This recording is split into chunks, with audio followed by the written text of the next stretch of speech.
What's up, all my Ewoks, Tribbles, Droids, and Wookiees? It's Anna, also known as Star Wars Girl. Welcome back to my art channel. I'm going to be painting another eye. Now, I have already mixed the palette, which you guys can see right here. And sorry it's upside down. I didn't feel like switching the camera, and it looked better. It's easier for me to get the paint this way. But now you guys get 2 camera views. I hope you guys like that.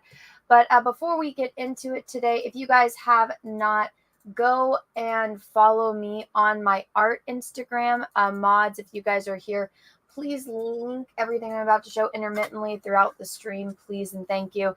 I try to record all of my paintings, my eye paintings, as I paint them, and then I post them up here. So if you guys want to make sure that you never miss them, go and check it out on here. I'm very proud of my Instagram feed and all of my eyes. I'm very proud of it.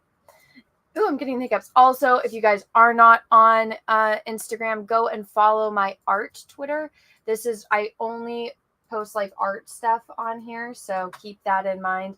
But if you guys are interested, like, this is where I will link my streams. I'll repost the videos, other things that I haven't streamed, I post them on here. So if you guys are interested, that's where you guys can follow me. And also, if you guys want to support the channel, go and check out my Indiegogo. I only have 7 days left, 1 week left on this campaign, and then it'll be done.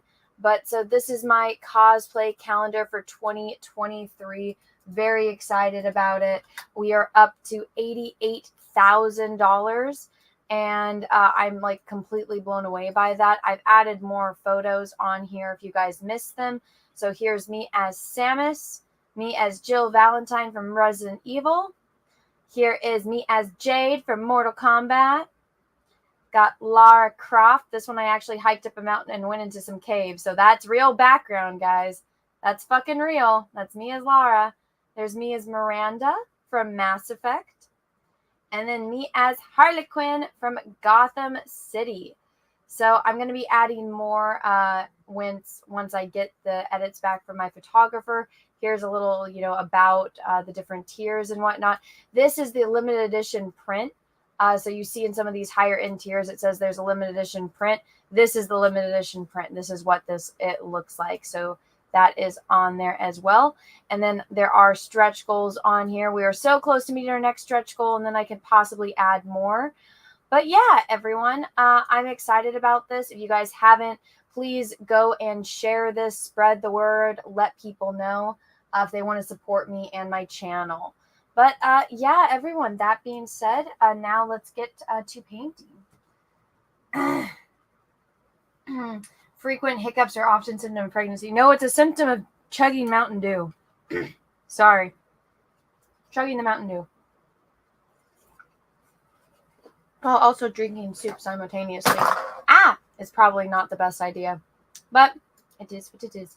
All right, let me get this photo up. So we are going to be painting MrBigly's eye today. MrBigly's eye.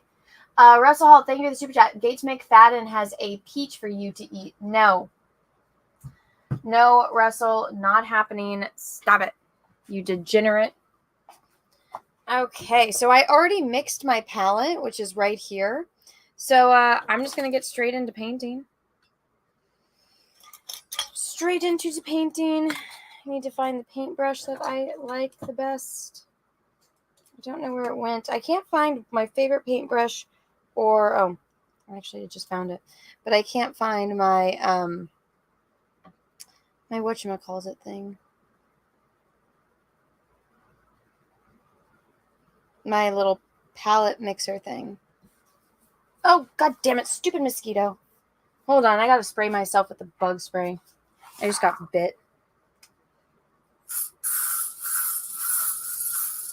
For those that don't know, I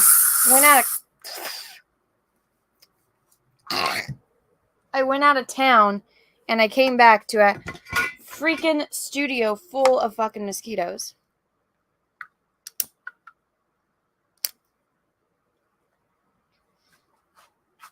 We're going to light that. It's like I'm doing mood lighting. Get this fucking thing away from me. I'm not happy about these mosquitoes. I'm not happy that I literally just got bit. It's frustrating. Russell, thank you. It's a very juicy peach, like a starburst. No, Russell. No, Russell.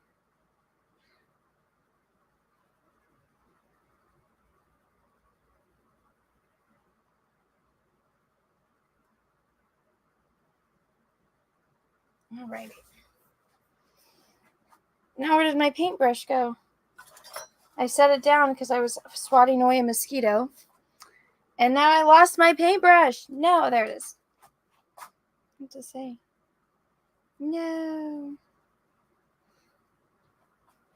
Well,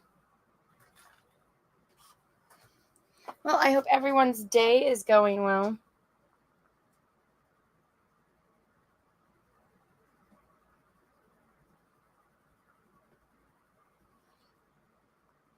I was up super, super late. I keep having problems with my microphones switching out on me. I don't know why. So if I do have a microphone problem, please let me know.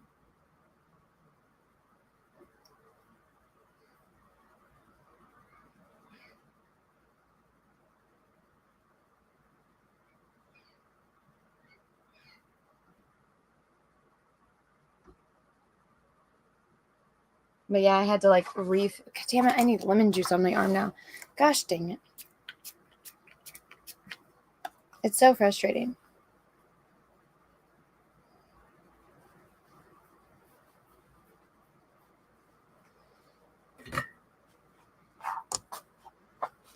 Oh wow. Me and Peaches, we were looking it up because I was like going apeshit crazy. I'm like, fuck these mosquitoes. They're eating me alive. I'm so mad. And I was just like going on this like rampage of like how to kill freaking mosquitoes.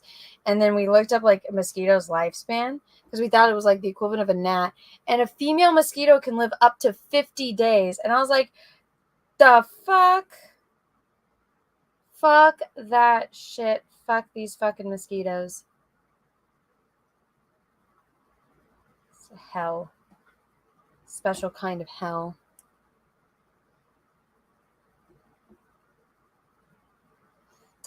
Alrighty.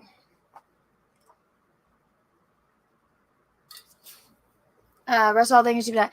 I'll take that as a maybe later. Beware. I caught J Doll's live stream this morning. He says next round of hygiene contest will be tough. Oh no, who's it with? Who's getting the...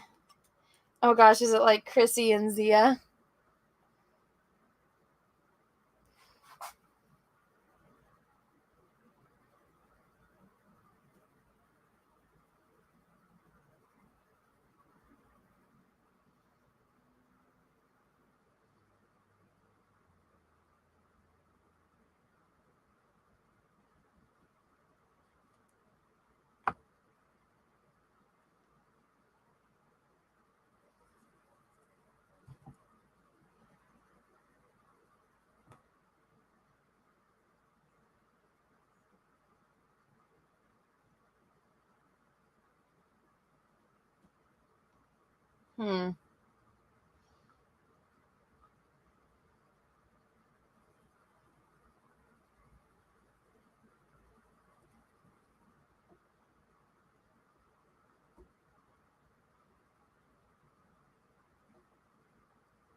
Oh my god, my arms itch so bad. Russell Hall, thank you for the super chat. He wouldn't say who the contestants were, only that they'd sure give the previous winners a run for their fanny. Oh, good. Good. Let him get a new obsession. Oh gosh, is it like Callie? Is Callie's son?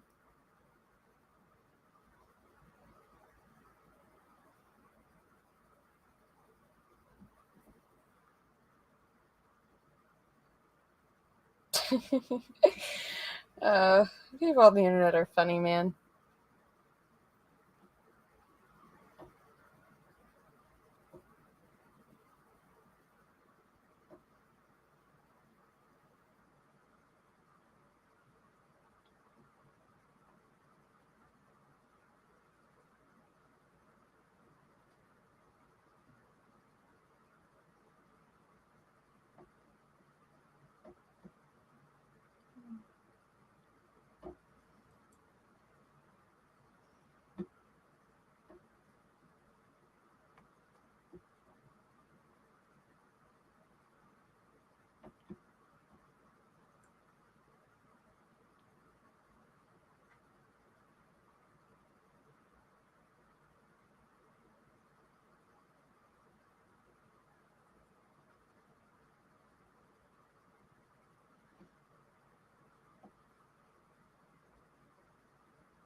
Oh, this itching is driving me crazy. My freaking arm.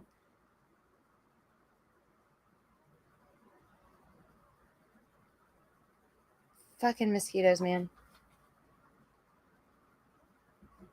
They all just want to ruin my life.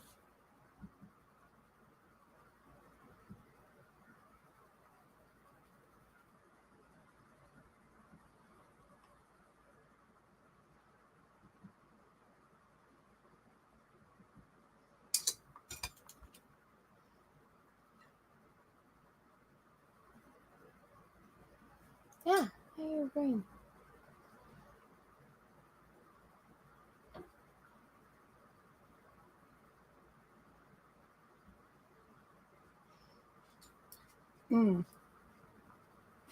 So, Hall, thank you for another super chat.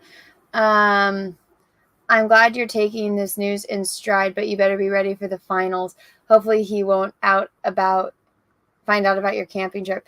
I stay super clean in my camping trips, but not that really matters.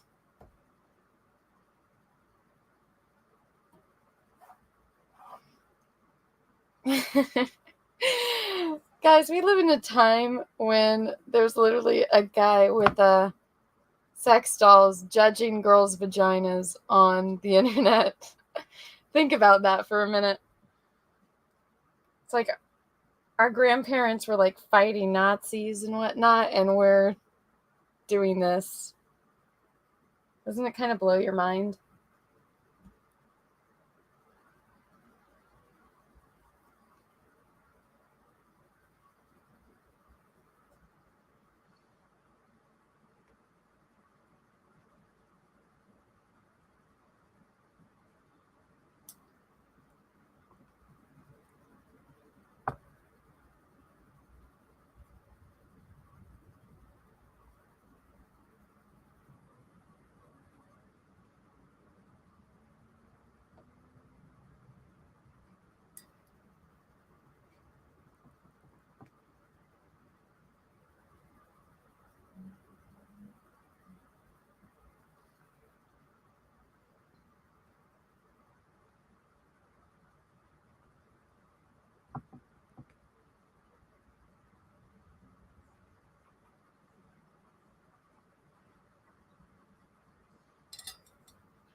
Honey, for one fucking second I get bitten by a mosquito. I'm so mad. It's just so bad.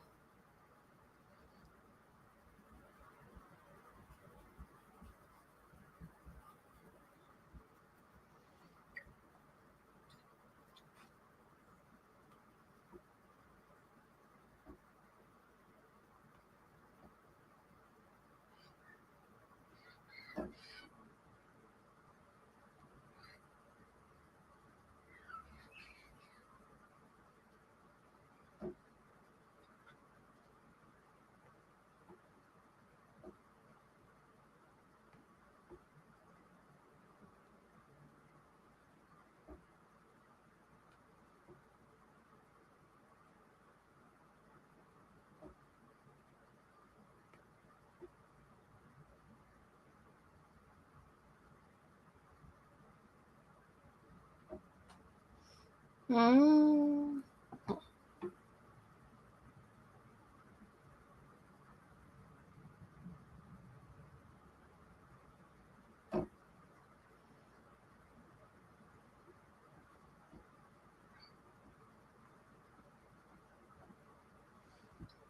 Oh my goodness.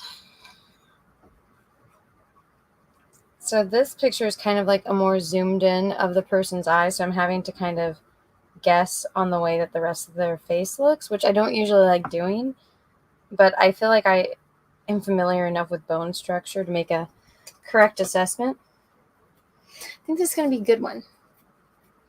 Russell Hall, thank you. There are two kinds of women in this world, Anna. Women whose undercarriages get musty out in the woods from running water, away from running water and plenty, and damn liars. Well, Russell, I did have running water, so I guess that was my advantage on those other women. So I was on one of those type of camping trips where there is bathrooms, which I 100% utilized.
Russell, thank you for super chat. Hopefully J-Doll will take that into consideration.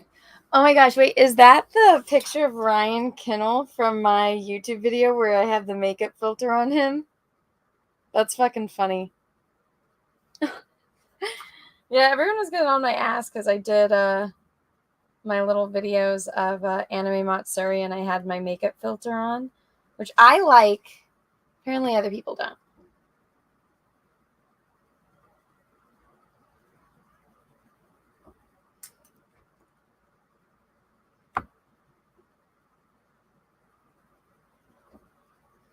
You're like, how dare you use a filter? And I'm like, I'm a girl.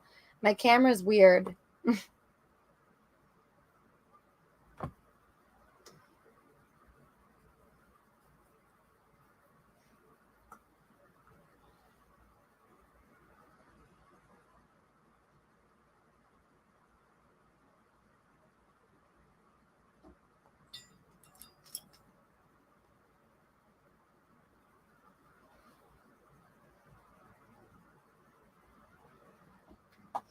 And everyone was laughing at the way that drunken Ryan looked in my video because of the makeup filter.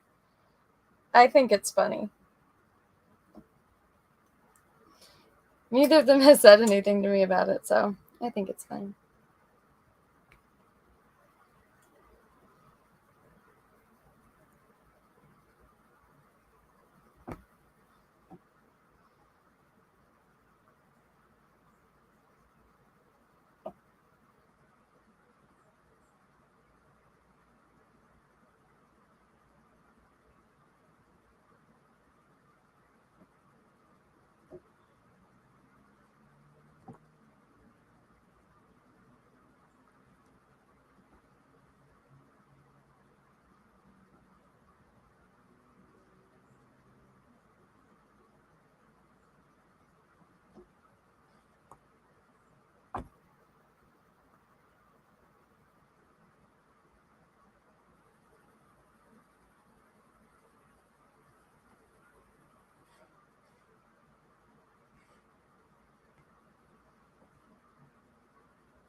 I need to sit down for a minute.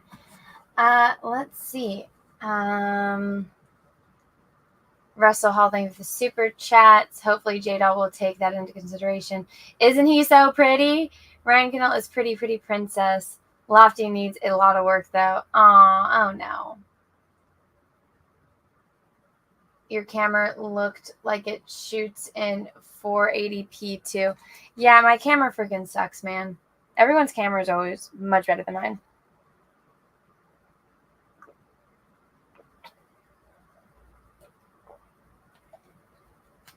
One thing about doing these is it's like you put a complete concentration into something, but you're also standing the entire time.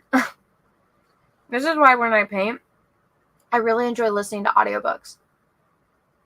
It's very relaxing. Oh, Christopher Prophet, how are you? How have you been, man? Just FYI, Netflix is doing Beverly Hills Cops. Oh, I love that movie. I watched that movie on a plane. The last time I went to Florida. You know what I watched coming back from Washington, D.C.? Or, excuse me, from Boston? Die Hard. It was great. I watched Die Hard and the Blues Brothers. Sorry, I just need to sit down. There's like mosquitoes buzzing around me. I'm getting eaten alive, and I just wanted to sit for a second. The one problem with this Batman chair that I've made is that it doesn't go like up and down. It stays in the same spot. Or maybe it does go up. Does it go up? Let me see. Lift to adjust. No.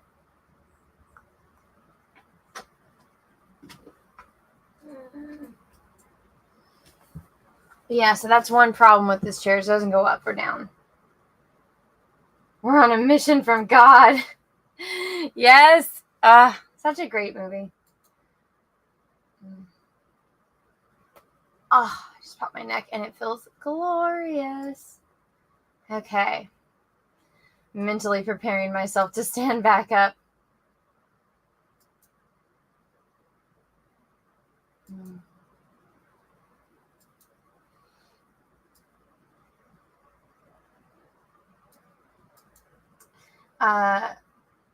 Russell thinks should be done. Mosquitoes hate moving air.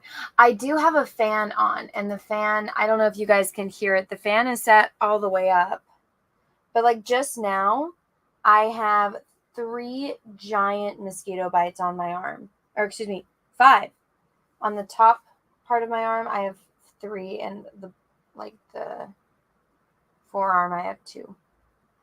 And they're big ones too, which is really irritating. Jay Darklighter, thank you for the super chat. Hey Anna, come out to the coast, get together, have a few laughs. Also, you guys, the vote and the poll is that it is brown. What color eye am I painting today? Brown, blue, green, or hazel? Well, this one is like I don't know, like a greenish, bluish, hazily. So I'm going to have to go with hazel on this one. So all the people that voted hazel win.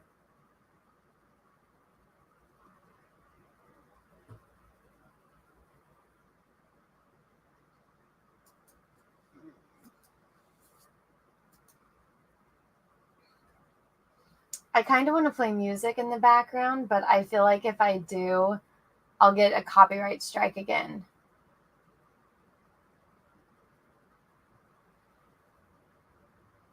I might just do it though, because I am, I had that Western music that I liked. I might just play that in the background. What do they win? They win knowing that they're right. Where's my playlist?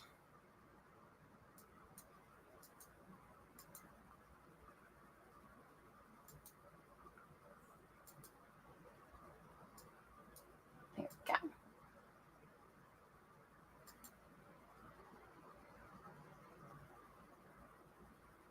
All right. We're going to listen to cowboy music. Classical music is public domain. Yeah, but they still strike me because they don't like me. So I'm just going to listen to this. It says it's copyright free. We'll see. EBS must be getting copyright strikes constantly. Oh, 100%. Of course he is.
This one makes me think of the Beverly Hillbillies when they're having the feud.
Oh my god, fucking mosquitoes.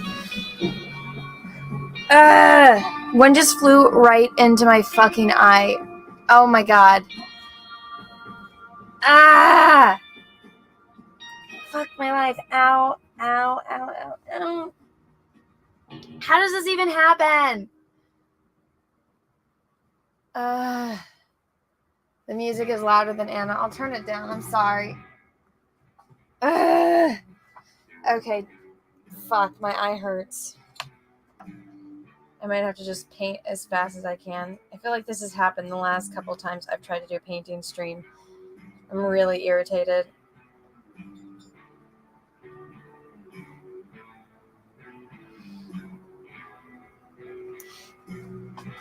Ow.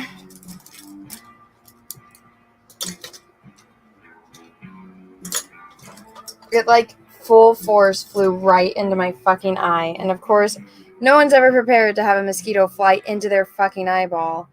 So my eye was, of course, open.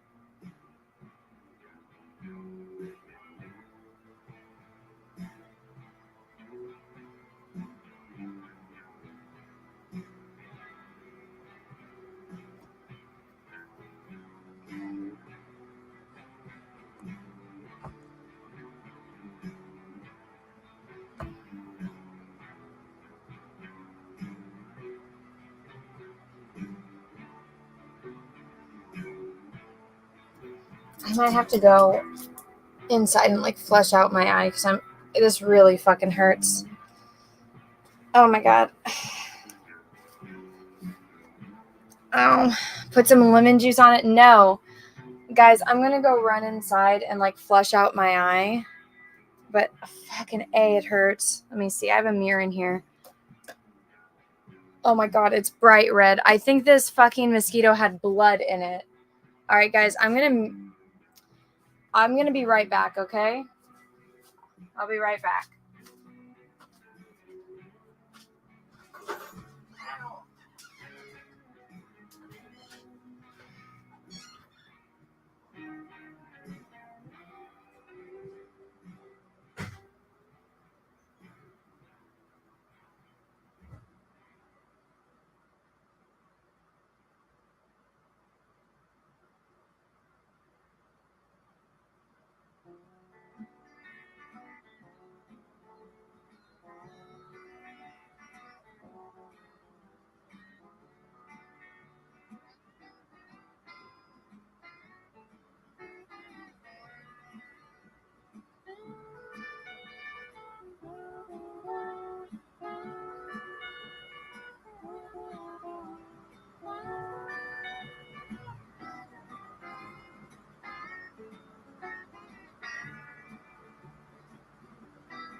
I'm back. Okay, that was fucking hell. I never want to do that again. Fuck these stupid mosquitoes. I hate them.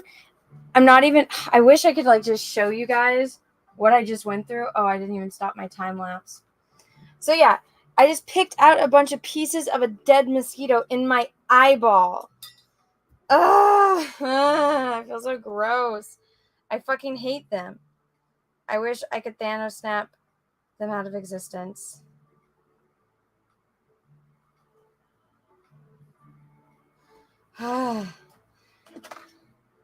It's like everything in the world wants to sabotage me from getting work done. There's fucking blood and gross shit in my eye just now, and I feel disgusting. And I already showered today, and I'm like, I just want to jump in the shower and just get all of this grossness. At least it was just in my eye, but still, that's like the worst place. What if this mosquito had like a disease, and now that disease is in my eyeball? But My eye is bright red, and I'm not happy.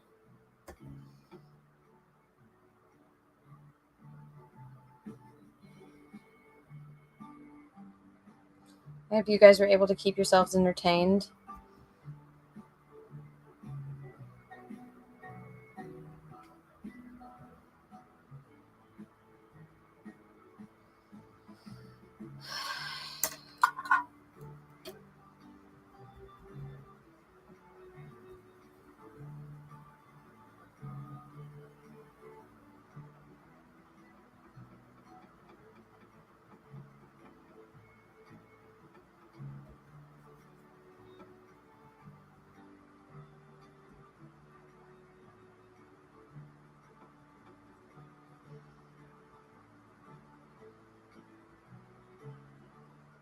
I don't know why, but for some reason now all of a sudden I want to watch Step Brothers.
Imagine what elephants go through.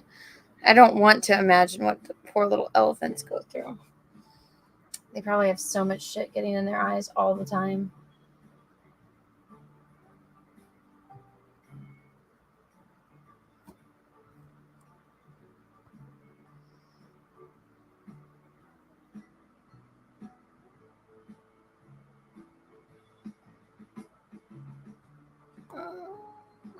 Hmm.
So I might go to Hawaii for my birthday. I was looking at tickets, and a round trip ticket to Hawaii on my birthday, or like around my birthday, is only $200. I was like, what?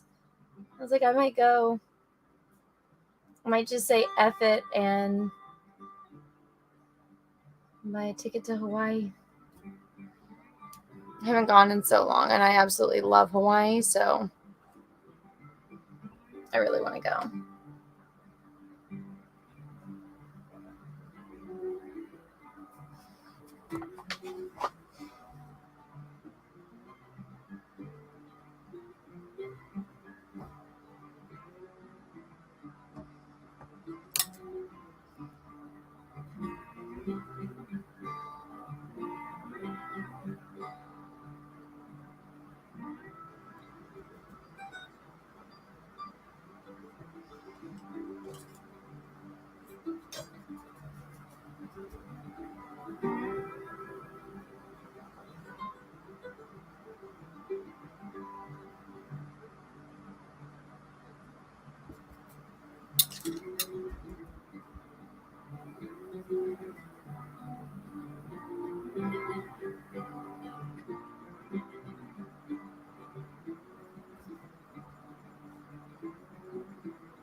Thank you for the super chats. Russell, thanks for a pro tip. You can shower more than once a day, Anna. That's true. Jay Darklighter, thank you for the super chat. Mosquito, it's not here in the library, and if it's not in the Republic Archives, then it does not exist. Snooty old lady walks off.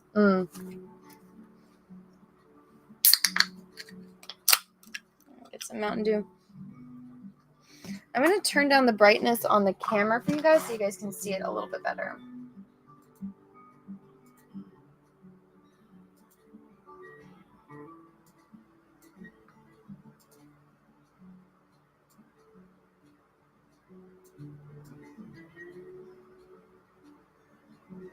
There we go.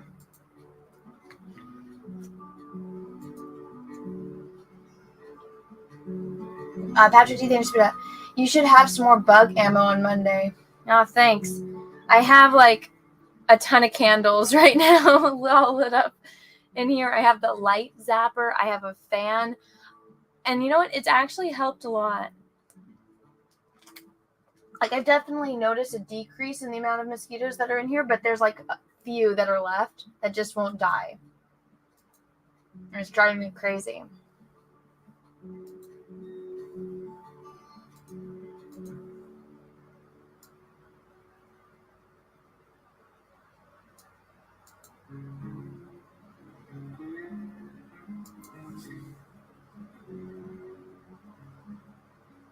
It's not official until Anna drinks Mountain Dew. I have my Mountain Dew, see? I'm drinking it. I wish I had Code Red, but they don't have it anywhere.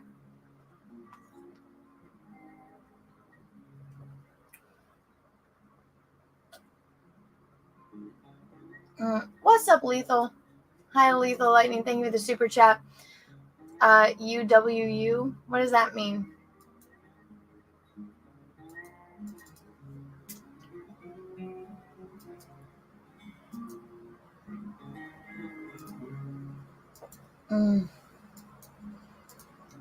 If you guys haven't seen it yet, I put out my my She-Hulk review today. I was fucking pissed.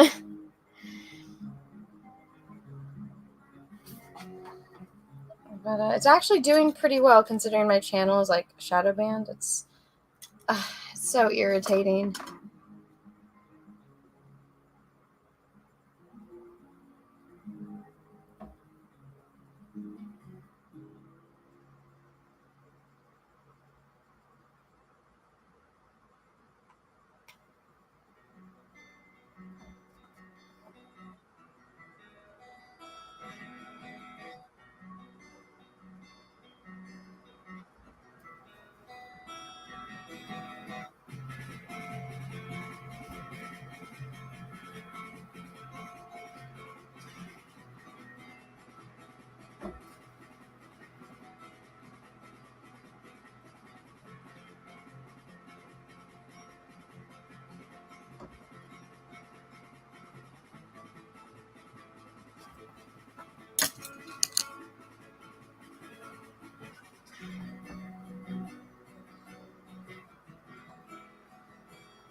Please tell me this is recording. Okay, good. I was like, I'm gonna be so mad if that wasn't recording all this.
Jay Darklighter, thank you for super chat. Hulky Sue, Ray Hulk. Yeah, it's pretty freaking bad. Also, guys, if you haven't already, please smash the like button, please, and thank you.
Oh, I got a question for you guys. Have you guys ever taken that test that like tells you like what kind of brain you have? Like, are you a left side of the brain or right side? I'm gonna put a poll up in the chat and see like if you guys do know what side, like what, you know, if you guys know what I'm talking about.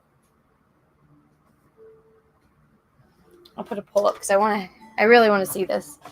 Okay, let's see.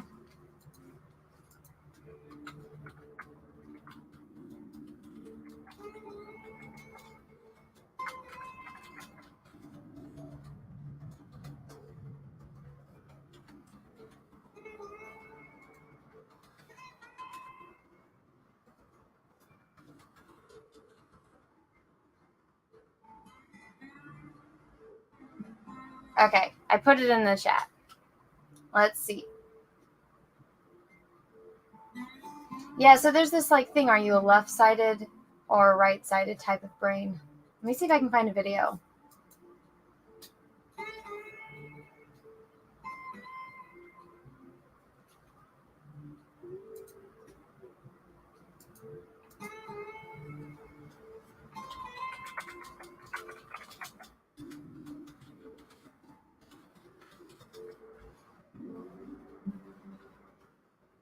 Okay, this video, let's see, 4 minutes. What's the difference between the right brain and the left brain? Oh, this 3-minute video. Let's watch it, or let's listen to it. Hopefully it's good. What is up with this idea? Oh, nope, that's annoying. Okay, this one's 4 minutes. Let's see. Oh, it's a TED. Oh, I'm going to get struck. Watch. Behold the human brain, its lumpy landscape visibly split into a left and right side. This structure has inspired one of the most pervasive ideas about the brain, that the left side controls logic and the right creativity. And yet, this is a myth, unsupported by scientific evidence. So how did this misleading idea come about, and what does it get wrong? It's true that the brain has a right and a left side. This is most apparent with the outer layer, or the cortex. Internal regions, like the striatum, hypothalamus, thalamus, and brainstem, appear to be made from continuous tissue, but in fact, they're also organized with left and right sides. The left and the right sides of the brain do control different body functions, such as movement and sight. The brain's right side controls the motion of the left arm and leg, and vice versa. The visual system is even more complex. Each eye. This isn't what I wanted. I wanted to know what type of brain. Both left visual field. Fuck this. No, I want to know what it means by personality, even though I know it's not real. There we go.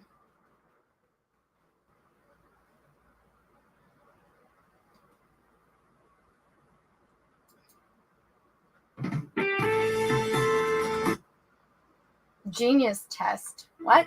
I don't want to take a test. Oh, is this a test? Oh, it is.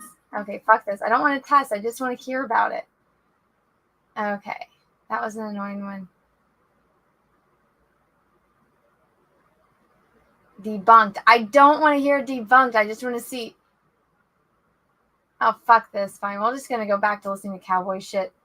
Do an IQ test. Yeah, do an IQ test while I'm trying to paint. That's exactly what I want to do right now. I don't know. Should I listen to like a murder mystery again? Where are those ones? Remember when I was listening to murder mysteries on here and then I got flagged for being Illuminati? I should just rename this channel to the Illuminati channel. Listen to fart sounds now.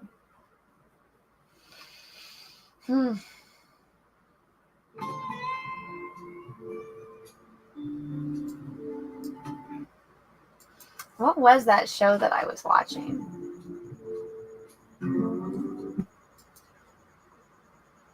Illuminati. Oh, that's actually really smart. Should I just rename my channel to Illuminati? That'd be funny. I might actually do it.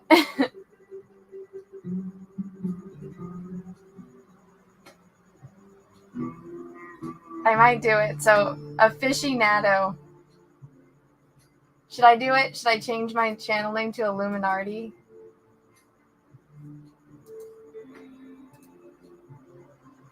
Okay. I'm going to end the poll.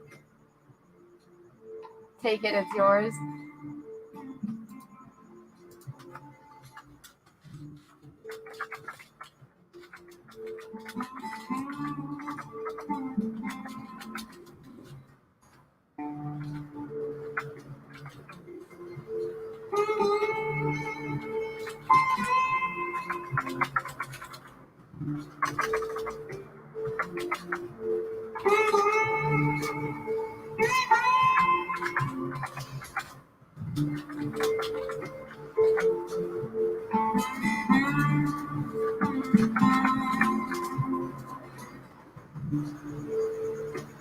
Alright, new poll is in the chat.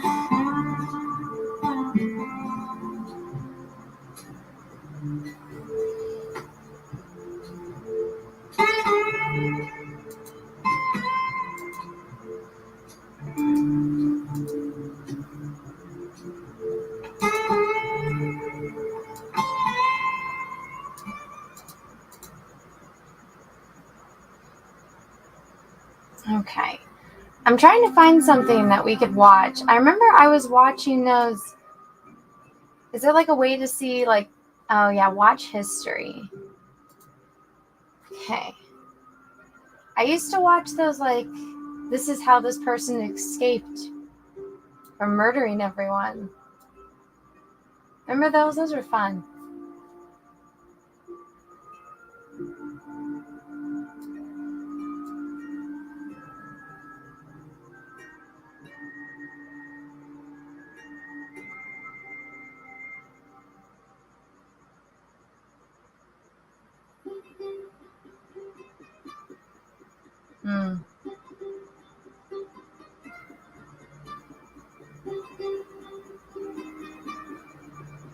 Must have been a while ago that I watched them.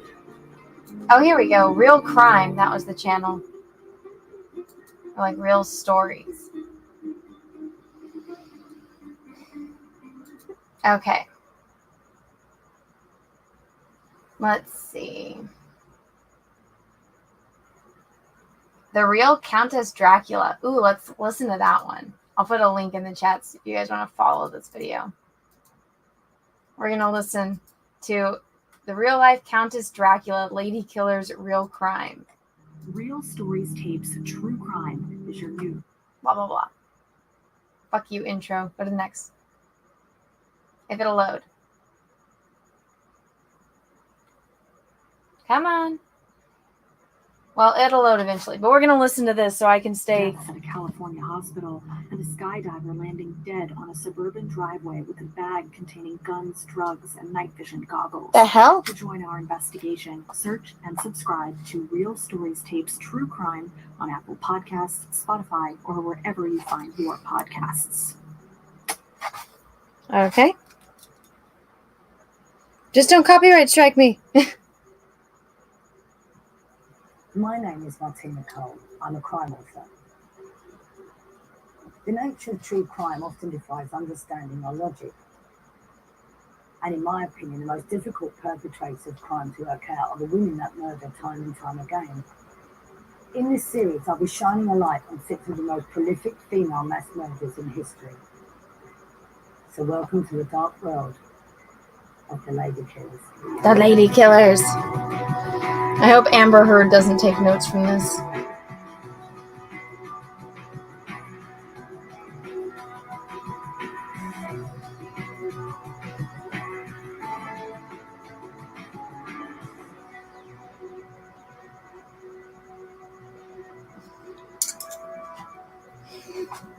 You guys ready for the Lady Killers? As a crime writer, I sometimes loosely base the characters in my books on real people. But when you look at horror fiction, you're entering the realm of pure fantasy.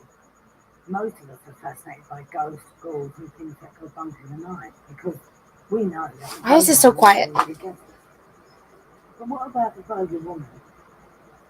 In this program, we travel to Central Europe to meet the worst female serial killer in history.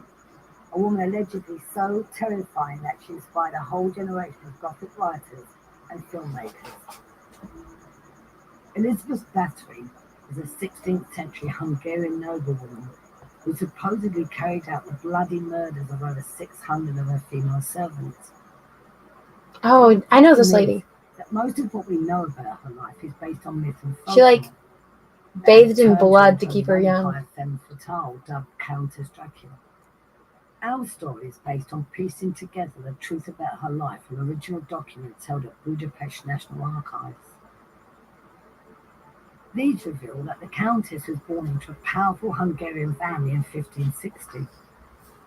From the history books, we know that during this time, The country was involved in a brutal and long-running war with the Turks. Her personal letters reveal Bathory was a loving wife and mother to 7 children. We also know she ran her family's vast estate when her husband was away at battle. But she was also accused of being a mass murderess who enjoyed torturing her victims to the point of death. Unbelievably, her killing spree went on unchecked for over 3 decades. Jeez. What I'm hoping is that the documents will help me sort out the fact from the fiction behind the life of the bloody Countess.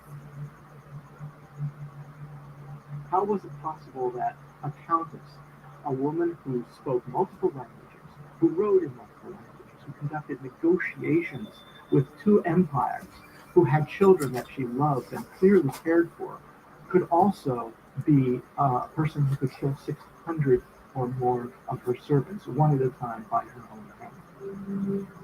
600 fucking servants. Have an unusual interest in blood. She seems to have enjoyed having her victims reduced to a sort of bloodied state.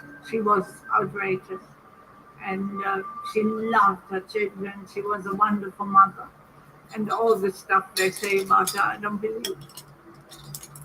Psycho bitch. After the death of her husband in 1604, we know from these documents that Elizabeth was left in total control of her 10 castles and estates.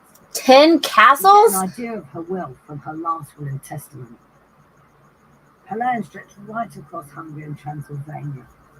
Her favourite castle was at Castres, which is now in modern-day Slovakia. Here she ran a very highly sophisticated court, where visiting royalty and nobles enjoyed her hospitality, but the girls who served her saw a very different side to their mistress. She was fascinated by young girls, and by torturing them sometimes sexually. She would burn their pubic hair with candle flames. Oh, She God. made her seamstresses do their work naked. Elizabeth Bathory had a terrible temper, and she enjoyed torturing people. She enjoyed humiliating them. Psycho bitch. If you didn't iron her things properly, she would put an iron onto your face and leave you marked for life. A servant girl who had displeased her had her jaw physically ripped open. Bathory leapt forward and she took the jaw of the girl. She just ripped it open with her hands. I mean, that's a true sadistic rage. Psycho bitch. Like many nobles at the time, Countess Bathory recruited her serving girls from the area surrounding her estates. Near Castres alone, we know she owned 17 villages within a 50-mile radius of her great castle. As the landowner, her power over her peasants would have been absolute. Someone who had such complete command and control over her local environment, and who had perhaps very extreme ideas of sexual pleasure, an interest in sadism of some kind, a fascination with blood, and having the power to enact those fantasies within an environment which she dominated and controlled absolutely, is not a healthy cocktail. She was so powerful, anything was possible. And everyone else, with the exception of trusted friends, was nothing. I'm beginning to get a picture of Bathory as a woman who treated her servants in a way which went far beyond what was acceptable, even in these cruel times. As a crime author, I want to find out if there's any documentary evidence to support the more outrageous stories. Was it really possible that she bathed in the blood of young virgin girls to rejuvenate her own good looks?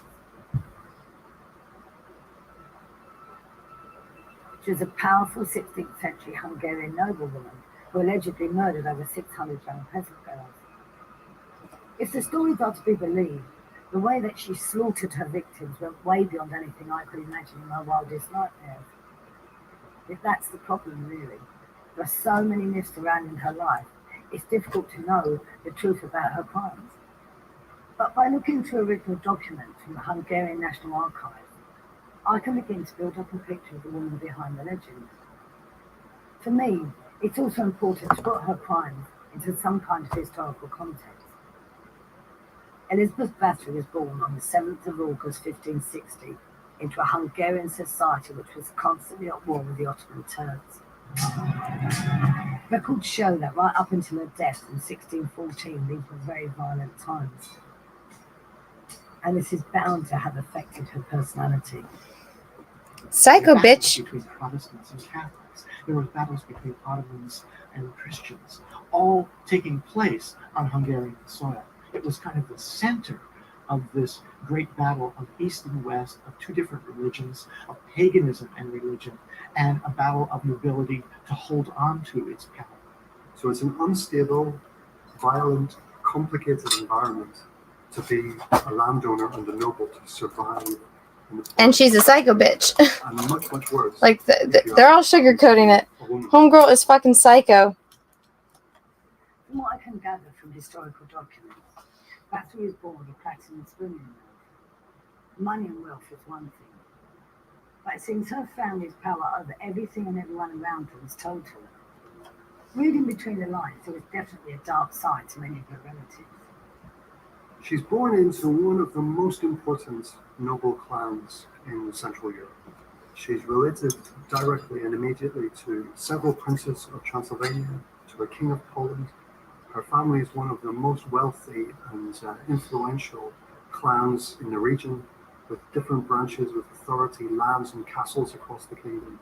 So she's born into extreme wealth, privilege and power by the standards of the day.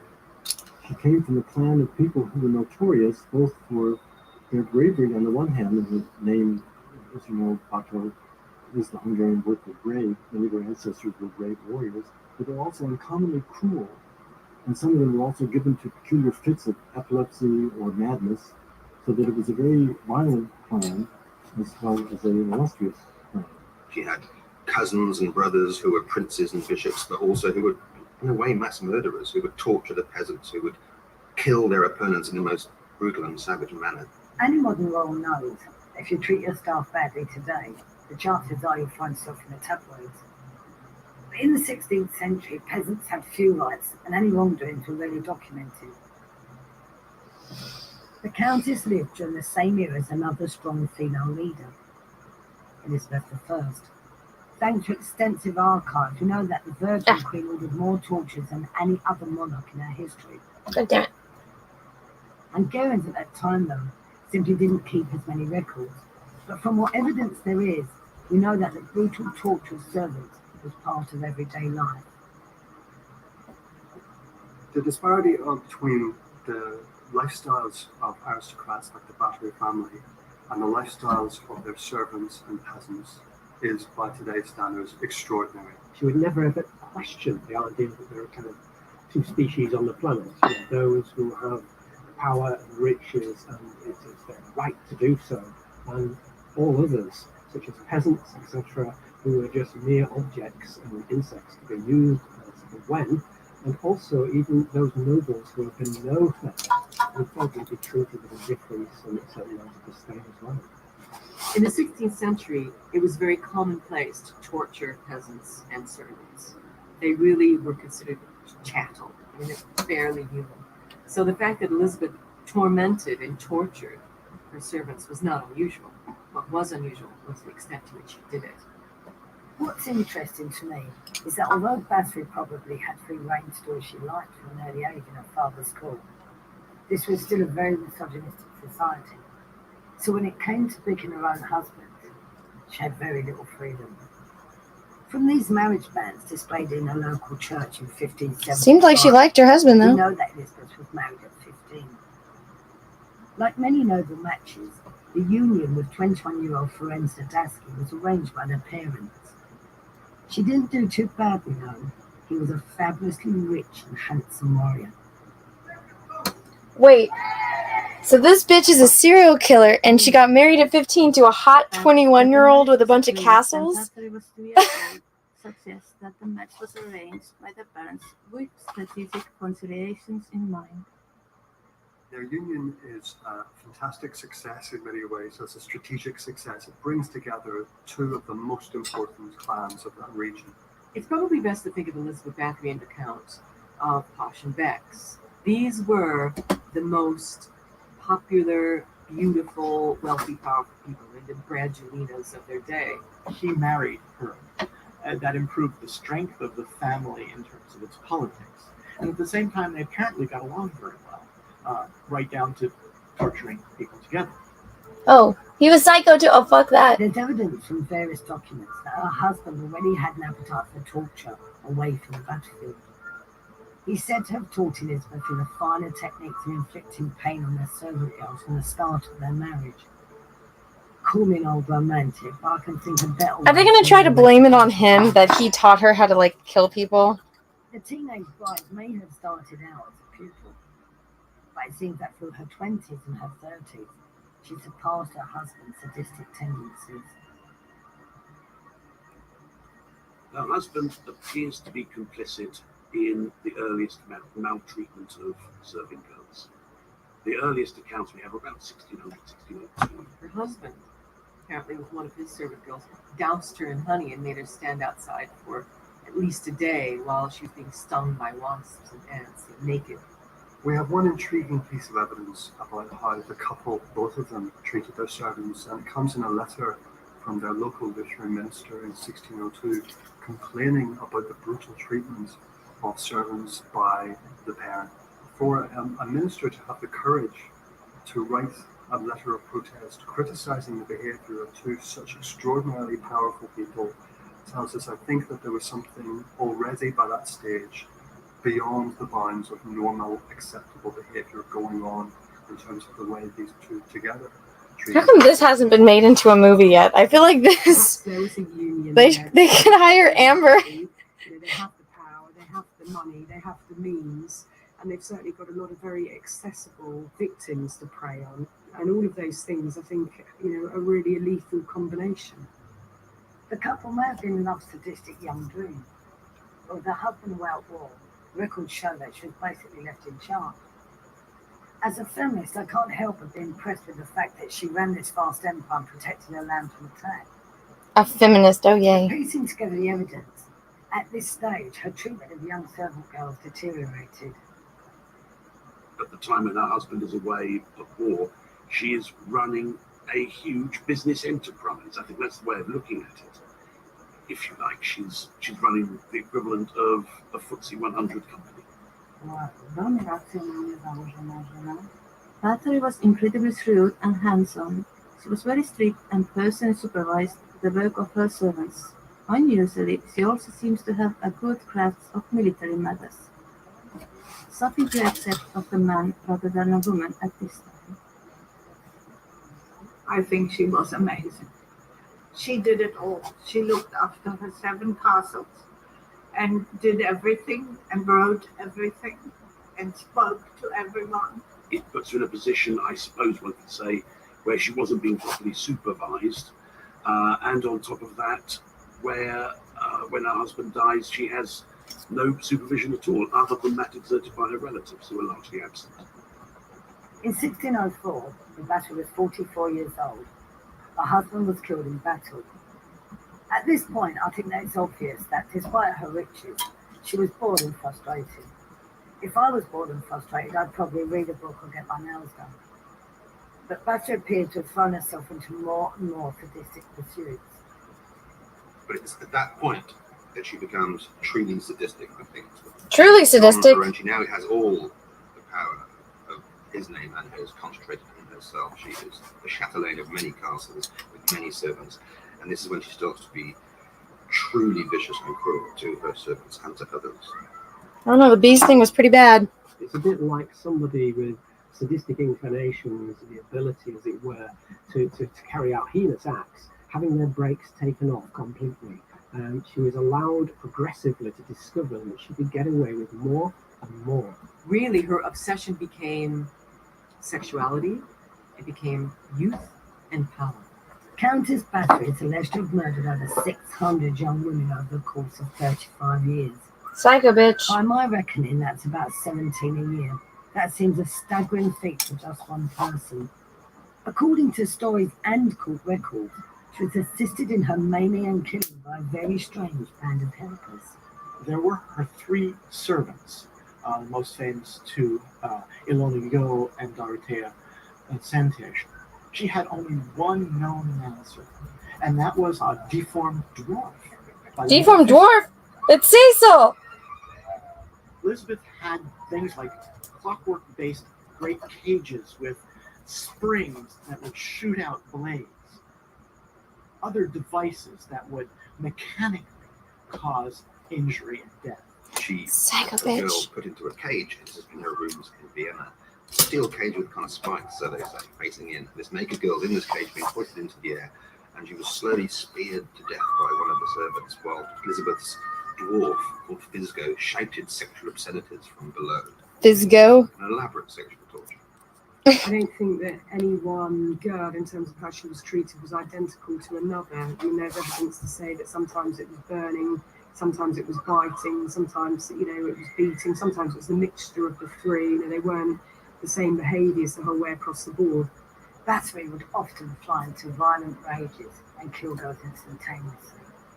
However, court records held in Budapest reveal that she would often take pleasure in torturing them slowly. Why do they have all this on record? Was she like just documenting all the people that she like brutally murdered? Elizabeth would take servants, strip them naked out in the winter, very, very cold, and pour water over them until they froze to death. Is this lady like the inspiration for Saw? To me, it sounds as if there was escalation, the whole time, getting worse and worse and worse, and seeing almost this experimentation, seeing how much the human body could take. She was actually quite power mad and quite insane. And so... Oh, now you finally admit she's insane? True. When I started to examine Battery's life, I was fascinated by the legend that she was a vampire. As a writer, I've always been interested in how real characters are transformed into literary creations. The most famous story is that Battery was obsessed with bathing in the blood of young virgins because she believed it was so pure and untainted, it would rejuvenate her looks.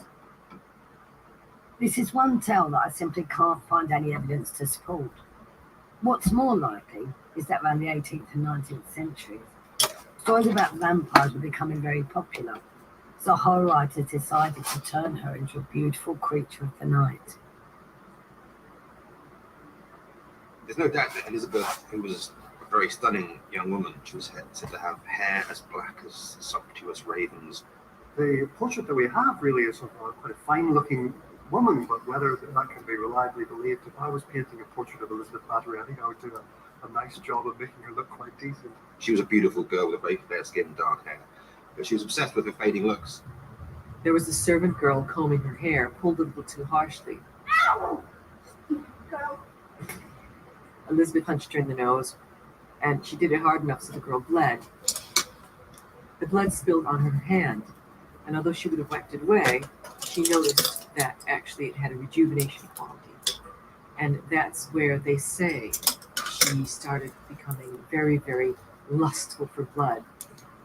That 19th century view is a great story. It allows one to have kind of a horror novel made out of a real life. I think it's pretty obvious that Battery didn't actually bathe in blood. But letters and documents from the time show that various members of her community did express deep concern about her behaviour and the fact that so many young girls were disappearing. Today, Kashtis is a small rural village in modern Slovakia. It's hard to imagine that for 3 decades the Countess terrorised this whole area, killing so many of their young women. I think it's awful that no one was willing to do anything for years because of Battery's total power as mistress and landowner. To start with, the parents of these girls were proud that their daughters were chosen to work at the castle. But when their children failed to return, the rumors spread. I think with Elizabeth, the downfall came, and this isn't something that's uncommon when you look at these types of killers. She became reckless, she was killing more and more, and not particularly concerned about where their bodies were being found. Some were supposedly just chucked over the castle walls to instill fear in the villagers when they came upon these mutilated corpses. Putting them on the graveyard, not burying them, throwing them in the river and sticking them in the garden and kicking them out of carriages. She had a lot of bodies to get rid of, so she did it in various ways. And more to the point, she started to choose a different victim type. So she upped the ante and went for girls that were going to be missed, girls from a noble background. At one point, she was running out of victims. I mean, there was only so many serving girls you could bleed to death. So she started to entice young noblewomen to her castle. It's a sad indictment of the times that people only started to take notice of Bathory's crimes when young girls from the upper classes started to disappear. Who knows? She may have carried on killing merrily if she'd stuck to just peasants. But I think that by this stage her bloodlust was just insatiable. A soprano in the local church, in Vienna actually, where she maintained a house, so impressed her that she asked this woman to come and sing for her. Uh-oh. The woman, so nervous in Elizabeth's presence, could not sing well. Elizabeth flew into one of her rages, and forgetting that the singer was also a noblewoman, tortured and killed her. Uh-oh. It was one thing to mistreat and even kill peasants and servants. It was another thing to mistreat and kill the daughters of lower level gentry and lower level noble families. That was one of the triggers which launched the investigation against her. So it looked like the worst female serial killer in history was about to be stopped in her murderous tracks. But what I've discovered is that Countess Bathory was never put on trial for her heinous crimes. And I want to know why. Countess Elizabeth Bathory is said to be the most prolific female mass murderer in history. During a bloody reign which lasted 3 decades, the Hungarian nobleman is alleged to have slaughtered over 600 of her female servants. I've been looking at documents from the National Archives in Budapest to discover whether she really was as sadistic as she'd been portrayed in folklore. What we do know is that in 1610, King Matthias of Hungary ordered an investigation into her behaviour and sent his right-hand man, George Terzo, to Kashti's castle. When the leading man of the kingdom, George Terzo, the Palatine, sends his troops into the castle and accompanies them in, we have this graphic account which he actually writes to his wife. He finds the dead body of a servant girl immediately upon entering, and the dying body of another one. They found, I think it was 9 girls in various stages. They were mutilated. I mean, it was very clear that some of them had been bitten, some of them had been burnt, that they hadn't died from natural causes. Depending on whether the stories are true, from the moment of his arrival in the castle, he was alerted that the scandal was worse even than he had been given to believe. So we are talking about quite reckless abandonment of all principles, all morals, and really a lack of care for how people might perceive her. We can get an idea, I think. Something tells me this chick was a psychopath and didn't really care. In 1610, it was unheard of to launch an official inquiry against a noble of Bathory's stature. As a feminist, part of me wonders whether she was the victim of powerful men who plotted her downfall to get their hands on her lands. What? What? She's really... What? Fuck that. The chick was a fucking killer. Like, give me a break. Trying to say that it's men plotting it. Fuck this feminist lady. Something the king just couldn't miss. They go to the trouble of interviewing 300, well, about 270 witnesses, sometimes twice, so it comes down as 300 witness statements. And only about 4 of them say, I know nothing about this. This is an unusual event because this is sort of ordinary people giving testimony against someone from the ranks of the nobility.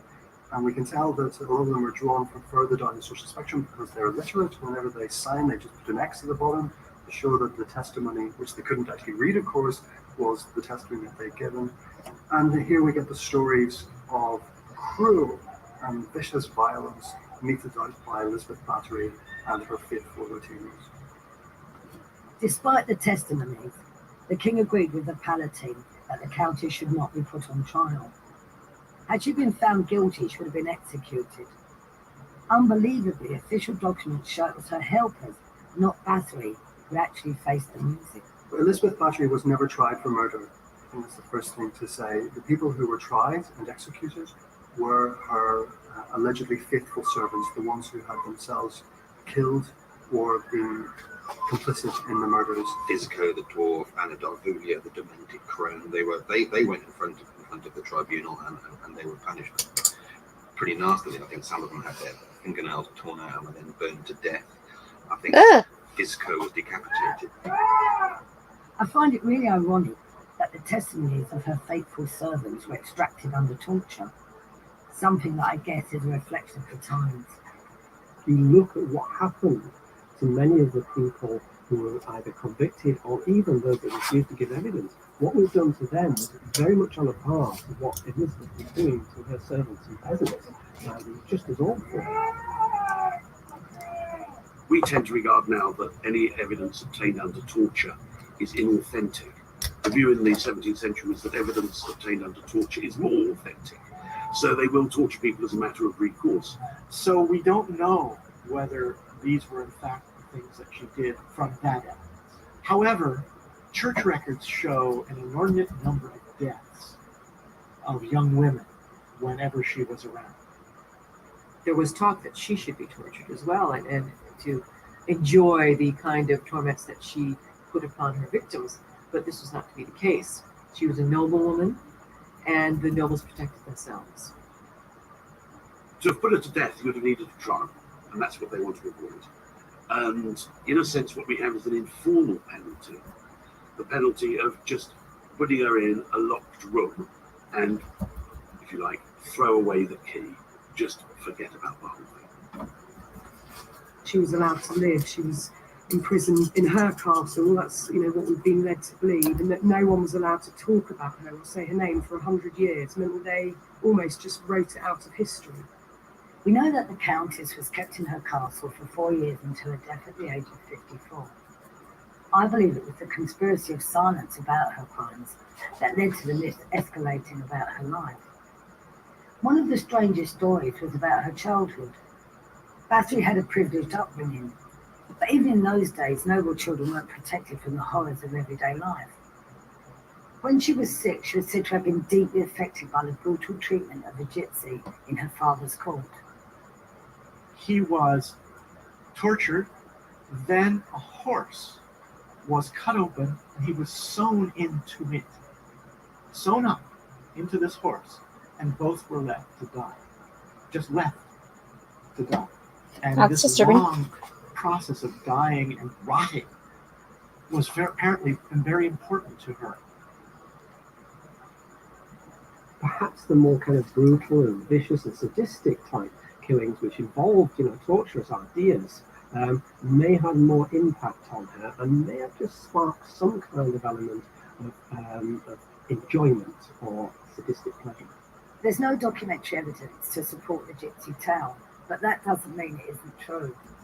In the 16th century, many peasants and lower class nobles were still illiterate. The stories were passed down by word of mouth, which has been the problem I've had throughout my investigation. But by all accounts, the Bathories were well-educated clans for their day. Maybe that's why they insisted on marrying each other. I don't think that Elizabeth, as with many members of her family, was entirely sane. There's a level of inbreeding which I think may have been behind many of the thought patterns that she had. Her relative, who was a Prince of Transylvania, was a very, very unstable character who was constantly resigning office and then coming back again. So there is a history of some mental instability known within the Bathory family. Some mental instability, really? They're all insane. In the family. So I think that she had the genes for something. We know that Elizabeth married her husband when she was 15. That seems way too young by today's standards. But she's alleged to have become sexualized at an even earlier age. I think it's possibly within the family and within the kind of culture to have sexual experiences a lot earlier. In her case, it clearly was very early. And she will have had, in combination with these sadistic experiences, sexual experiences which perhaps reflected this. The way Elizabeth Bathory ran around town when she was younger, she was like Paris Hilton. She can get away with whatever she wanted to do. She can wear whatever she wants. She can just have sex with anybody that she likes. Nobody stops her. If she felt like having sex, then come here. Do it to me. Quick, now. Ew, that was some weird old lady saying that. Then they get thrown out. But, I mean, basically, she was a sex problem. She seems to have interpreted her role as socially powerful within her community in more ways than simply controlling the estates and dominating the local economy. She seems also to have played more of an active role than many of her contemporaries would have thought acceptable in terms of relationships outside marriage. As a teenage bride, her husband introduced her to the pleasures of torturing young peasant girls. But when he went away to war, it seems the Countess's appetite for sadism grew to her 20s and 30s. Bathory left no diary explaining why she picked it exclusively on young virgin servant girls. But piecing together witness statements about that torture, I believe her motives were sexual. So now she's a lesbian too? Picked on young virgin girls, some as young as 12. There is a discussion that she was bisexual. In fact, Of course she was, yeah. Of course she was. A feminist is defending her, now this chick is bisexual. She may have felt that she wanted to torment these young peasant girls because they aroused her. She obviously would see these individuals as competition for her, and to put them in their place and eliminate them would give her a certain amount of sense of power. She was sexually active in a normal way, as we might consider now. She was sexually hedonistic in that regard. But when it came to her peasants and the servants that she killed, she was actually a sexual sadist. The sexual sadists that we know about, there tends to be a fantasy that they have in their heads that they want to act out into reality. Some of them will remain just with the fantasy in their heads, but others will go that next step to act it out. And of course, that's what we've seen from the Bathory case. When her husband died in 1604, it seems Bathory's sadistic behaviour got out of hand. Records show more and more young women who went to work at the castle were disappearing. By this time, Bathory was in her 40s. To me, it's clear her mental state was deteriorating. No shit. What went on here? What gave that away? All the murders? Beyond even what would be contemplated often in wars to interrogate individuals. This kind of torture was malicious. She was just carrying out and inflicting these horrendous injuries out of pleasure. And she'd often focus her cruelty on her genitalia. And this leads you to believe that actually she was getting a great sexual rush from tormenting people in this way. It was a hypersexual and perverse sexual nature to Elizabeth. She experienced orgasm with the dying. How would you know this? Why do these people know this? Aggressive, but also extremely morbid sexual.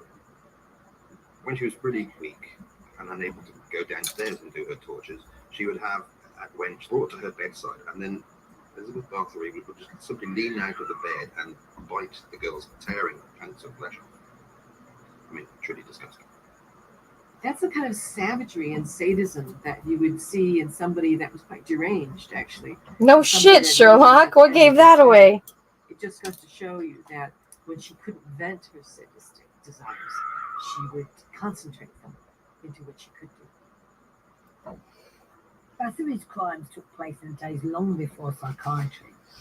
But even given the little we know about her life, I think there are clues to her behaviour over the 30 years she killed. The sexual sadists are incredibly rare as a group, but pretty much all sexual sadists are psychopaths. No shit. You know, Elizabeth would probably be in that category, and it's really that they derive pleasure and sexual arousal from seeing someone else's suffering at their own hands.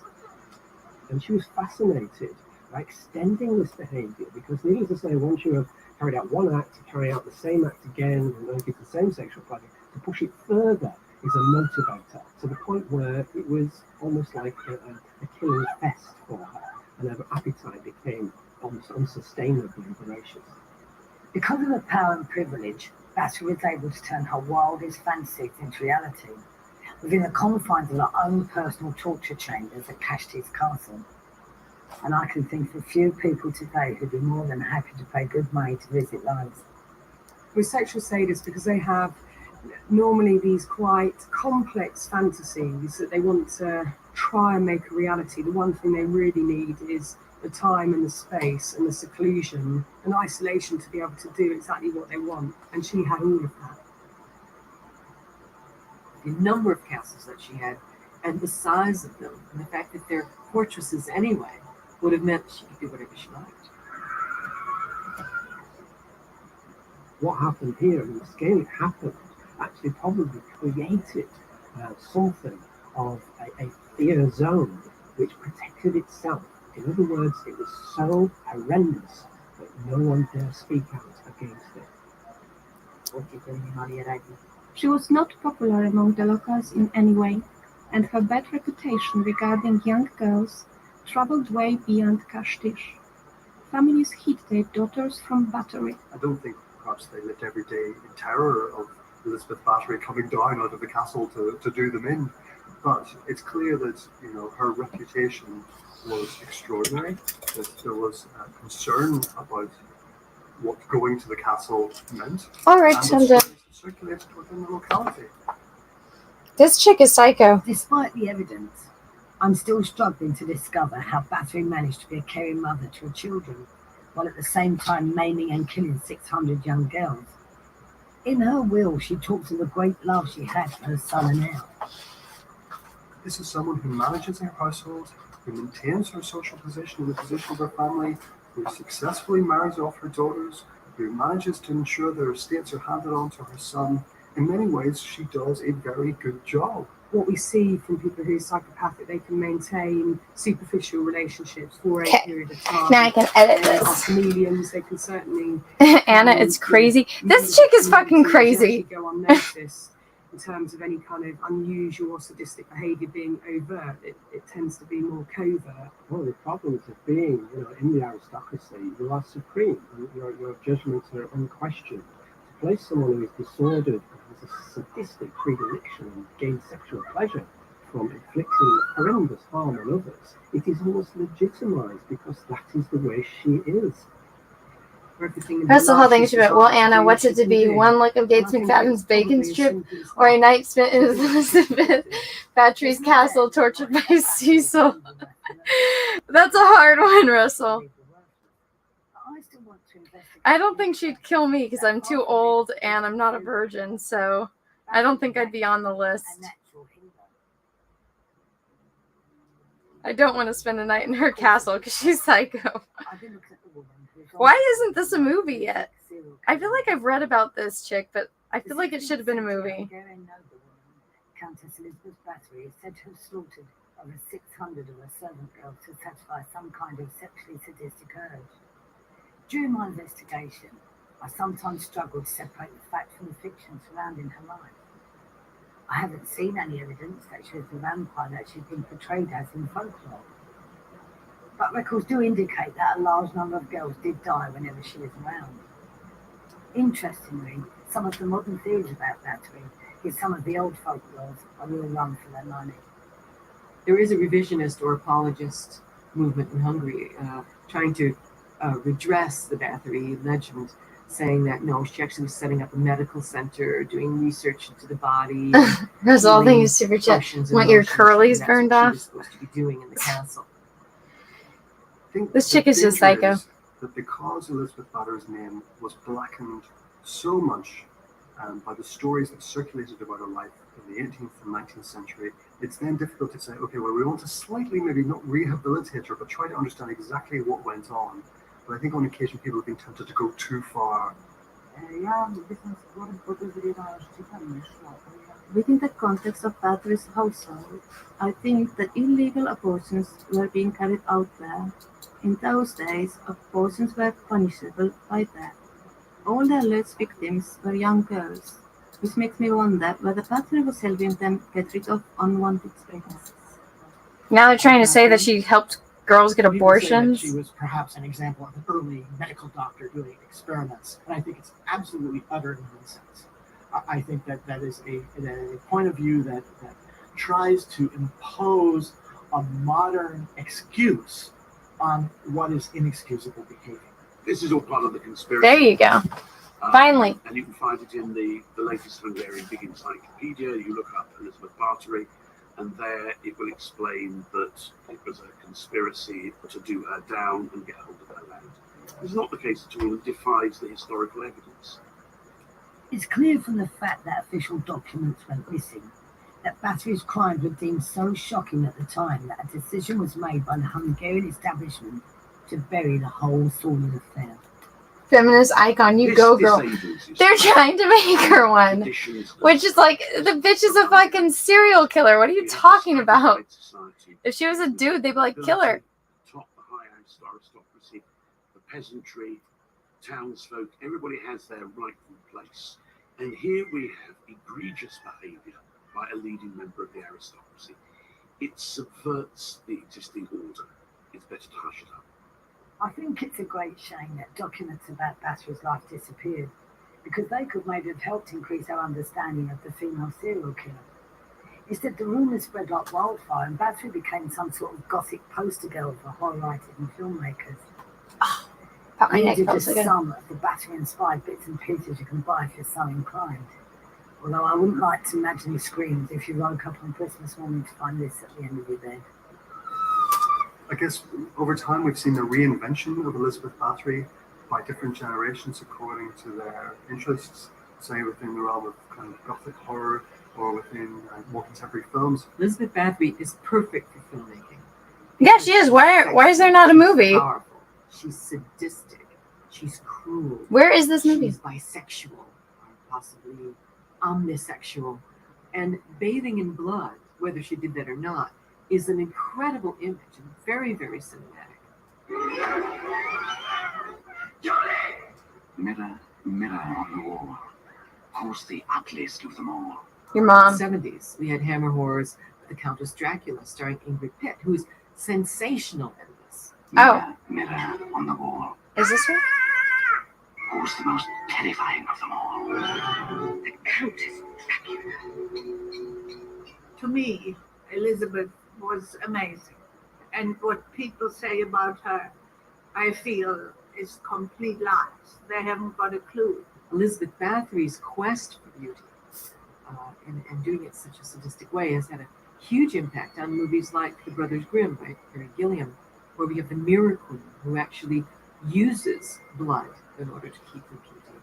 And also Walt Disney's Snow White, the evil queen in that, wants to destroy Snow White, but is afraid of getting older, transforms herself into a hag, but must transform herself back. By the way, there are plenty of movies about her. She influenced them. I'm learning that now, Russell. Bram Stoker's Dracula. She's become a kind of sort of goth cult figure in a strange way, and in America and in Central Europe. So she's, in her own murderousness, quite a significant figure. As a writer, there's always the temptation to embellish and exaggerate for dramatic effect. That's the beauty of fiction. You can create what you like within reason. But perhaps by making Bathory into a mythical figure, we have romanticised the horrific nature of her crimes. Well, I can see why it would inspire so many stories. Come on, load. I'm trying to upload this video. Stories and kind of the fictional end is based on, some of it is truthful and other bits have been completely embellished. Amber Heard's dream role. Yeah, no kidding, Russell. Let me read all of these. Bad enough, just what she did, without all the other bits being added to it. This is just going to be about Elizabeth Bathory. Look up Giles D. Ray's. I bet she'd have licked it. It's the one role Amber Heard was born to play. I'm serious. Amber Heard should play this chick. Matt G, thank you for the member chat. How often do you get Mountain Dew shipments? I don't know. Well, I think I read all of them now. I'm up to date. But can we draw any comparisons between the crimes of Myra Hindley and the likes of Marianne Cotton? Who's Marianne Cotton? That's because there's been no comprehensive study of why women kill. I think that the establishment still believes these cases are just one-offs, that a woman's natural maternal instinct prevents her from becoming a monster. But as we've seen, evil has many faces. Someone, somewhere needs to find out why certain women have a compulsion to kill before the next generation of lady killers strike. Oh, now you're going to admit she's a lady killer? Oh, these feminist people. That was interesting. I did know about who that chick was before, but I don't ever remember their names. Remember, like, the bathing in blood thing.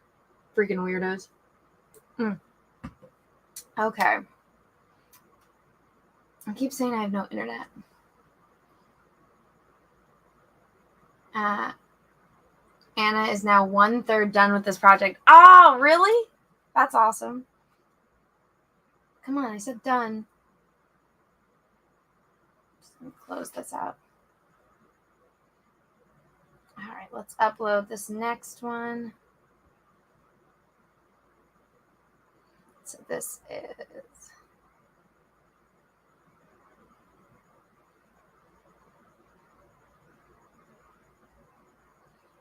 This is 67. MrBigly.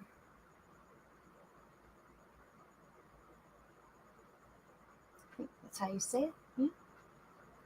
Did I write that correctly? Yes, MrBigly.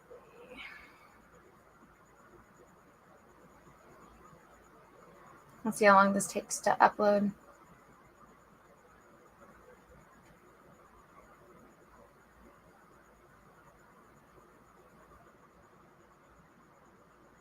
There we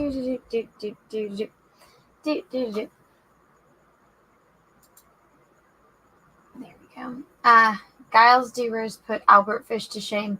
Did I listen to that one? Let me look it up.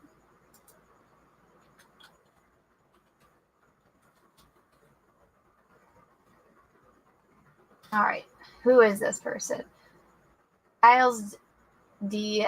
Arias was a knight and lord from Brittany.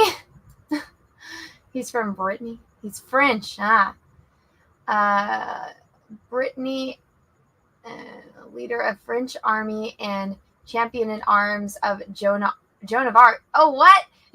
He is best known for his reputation and later conviction as a confessed serial killer of children. Oh, how lovely.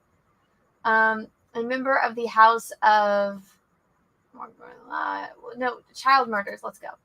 Let's read this. In his confession, Reyes said he committed the first assault on children between spring 1432 and spring 1433. The first murders occurred, but no account of them survived. Shortly after Reyes moved to Blach, where, according to his confession, he killed or ordered to be killed a large but uncertain number of children after he sodomized them. So he's a freaking pedo that murders children. Fuck that guy.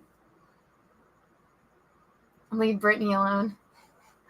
Brittany's having like a debate right now with some people about the dude getting kicked, Andrew Tate.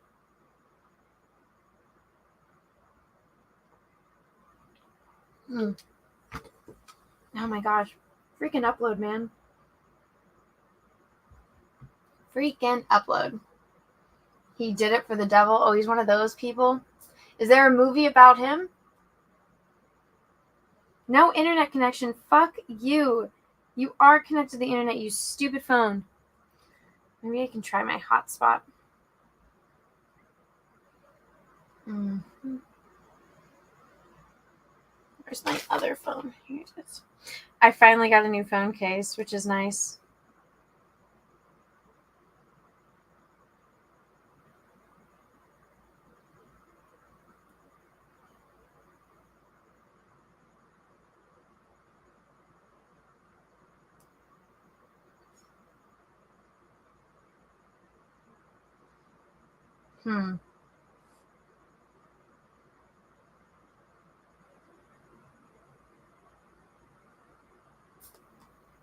Come on. Join hotspot. That way you can upload, mofo. Rah. Come on. Join my hotspot. Join my hotspot. And not gonna work. Well, that's annoying. Just post. Well, we can all hang out and talk while this takes 10 years to upload. Like, even this is frozen. Do you guys like it when I do these painting streams and we all listen to a murder psycho documentary together? I think it's pretty funny. Sean Connery played a pedo, believe it or not, in this film called The Offense. Oh, no. Well, I mean, it's one thing to be an actor and to play a character. It's a completely other thing to, actually be one.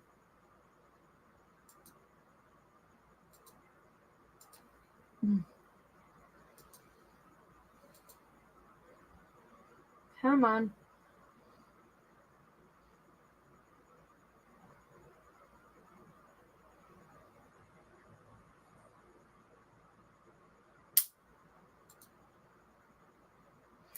Matt G, thanks for this channel back on track. We can promote memberships.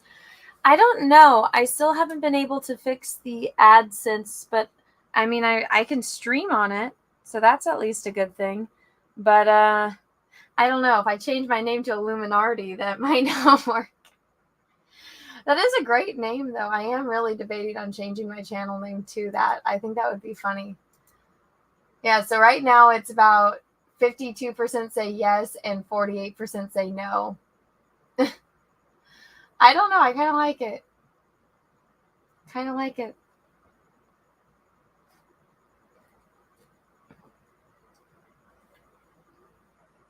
This channel was built on the back of the eyes.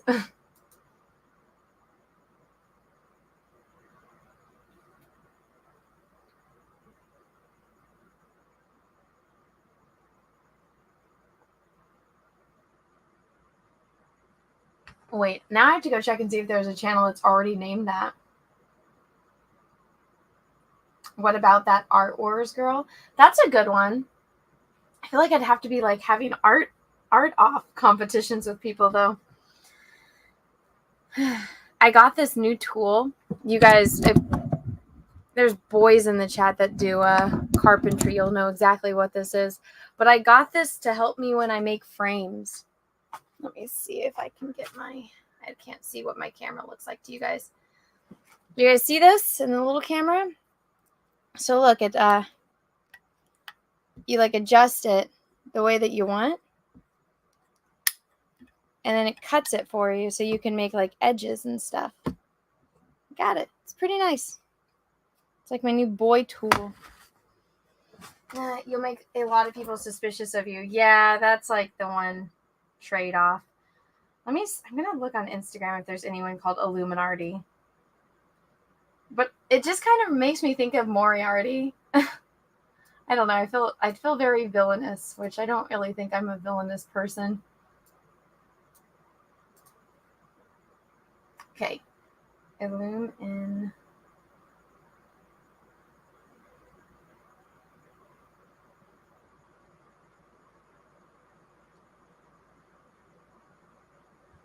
I mean, it's a very rememberable name as compared to the channel name that I have now, which is probably the worst channel name ever. It's not loading, which probably means that there's no one. I'm seriously considering it. It could hurt your main channel. I don't think this channel has any effect on my other channel because they're not connected. I made this channel separately, specifically so this channel wouldn't be affected by my main channel since my main channel is shadow banned. This is really annoying that this isn't uploading.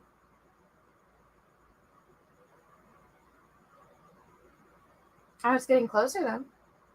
Oh, did it do it? It did! Yay! Okay. Cool. Let's refresh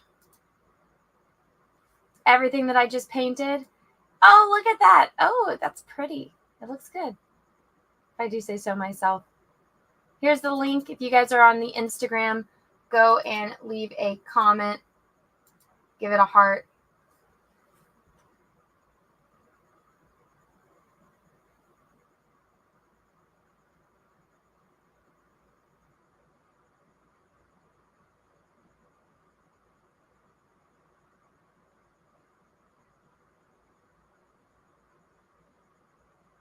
I'm posting it on Twitter right now as well. Yeah, everything that I painted condensed here.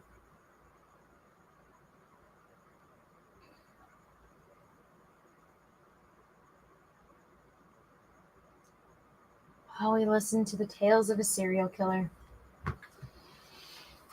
Look at that. Look at that. There's the eye. Dun dun dun dun. Guys, 60 freaking 7. Look at that. Let me refresh this page real fast. Now, go. Scroll, scroll, scroll.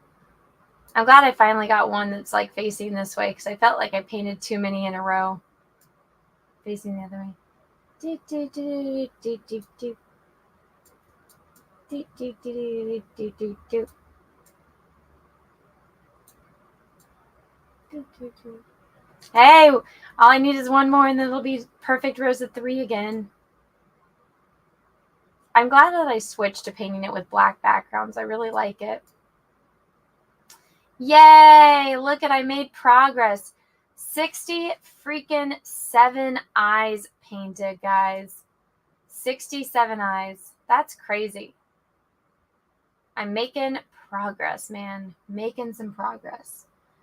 Got to fix the issue with IG. Says it violated TOS even though I've never had an account with it. That's weird. Maybe you commented. I don't know. You broke the matrix, man.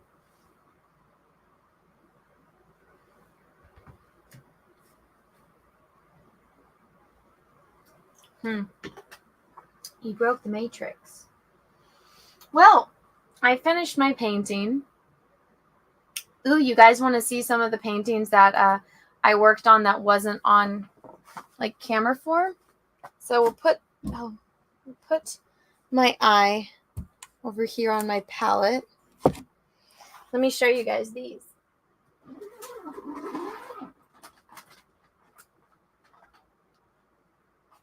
So this is my Huntress painting. I don't know if you guys can see very well. See? It looks weird. Once I put varnish on, this will blend in better. But like, look at, there's my Huntress. I feel like I need to like zoom out a little bit more, but that's what this. There's Huntress. Now let's look at Batgirl. If I can get her out. Messing her up. Here's Batgirl.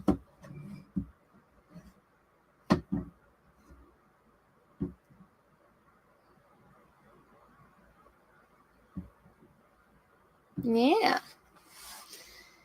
I'm gonna have like actual videos of those come out eventually. I'm pretty happy. I got those done pretty fast. I hadn't painted in like a month, so I was like, I need to paint, and that was the product of that. Was I got 2 paintings completely done in like 2 days, which was great. But yeah. All right, guys. Well, and it has time to paint for Pinterest, but not to paint R2D2. What am I painting for Pinterest? I'm painting so I can, whatchamacallit? So I can, what was I going to say? Oh, so I can freaking, whatchamacallit? Grow this channel. I really think I might change my channel name to Illuminati. I kind of like it. It's growing with me. I'm going to think about it overnight. But if all of a sudden my channel has a different name, that's why. But guys, thanks for hanging out. I might come back on later and go live on Twitch. But I need to film my videos on my other channel, on my main channel for tomorrow.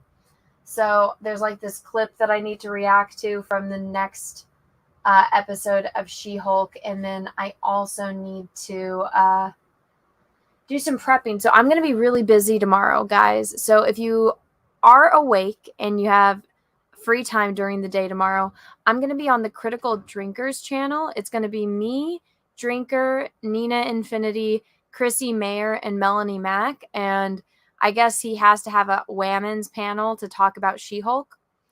So I'm going to be doing a panel at 1 p.m. Pacific Standard Time on Critical Drinkers channel. And then after that, I'm hosting the Jack Show. So I will be live on the Jack Show. And my guest that tomorrow night is Alex Stein. Fucking baby mosquito, go away. So Alex Stein, and I had asked Nina. I don't know if Nina's still going to be able to do it since we're both doing that stream earlier. But so the official guest for tomorrow on the Jack Show is Alex Stein. But anyways, everyone, thank you so much for hanging out with me, watching me paint another eye.